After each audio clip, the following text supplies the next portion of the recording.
தமிழ்நாடு வழியாக கேரள மாநிலம் அச்சன் கோவிலுக்கு கொண்டு செல்லப்பட்ட ஆபரண பெட்டிக்கு தென்காசியில் மேளதாளங்கள் முழங்க உற்சாக வரவேற்பு அளிக்கப்பட்டது.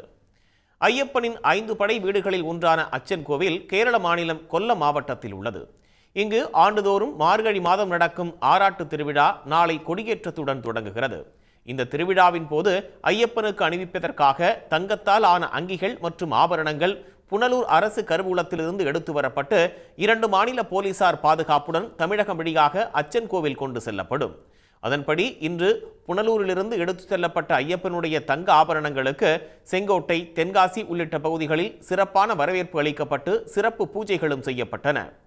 தென்காசி நகர பகுதிக்கு வருகை தந்த ஆபரண பெட்டிக்கு மேளதாளங்கள் முழங்க உற்சாக வரவேற்பு அளிக்கப்பட்டது. மேலும் காசி விஸ்வநாதர் ஆலயத்தின் முன்பு சிறப்பு பூஜைகள் செய்யப்பட்டு பொதுமக்களின் தரிசனத்திற்காக தங்க ஆபரணங்கள் வைக்கப்பட்டது.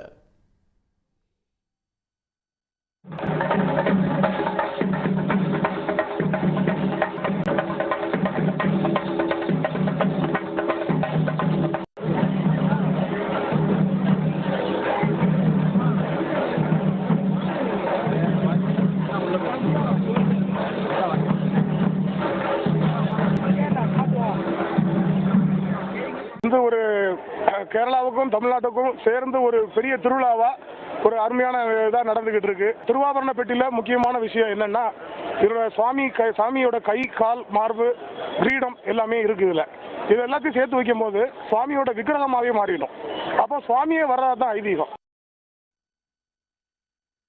அச்சன் கோயிலில் நாளை கொடியேற்றத்துடன் தொடங்கும் ஆராட்டு திருவிழா 10 நாட்கள் நடைபெற உள்ளது. திருவிழாவில் 9ஆம் நாளாக வரும் 24ஆம் தேதி தேரோட்ட வைபவமும் 10ஆம் நாளாக வரும் 25ஆம் தேதி ஆராட்டு வைபவமும் நடைபெற உள்ளது. உடனுக்குடன் செய்திகளை தெரிந்து கொள்ள சன் நியூஸ் பெல் ஐகானை கிளிக் பண்ணுங்க.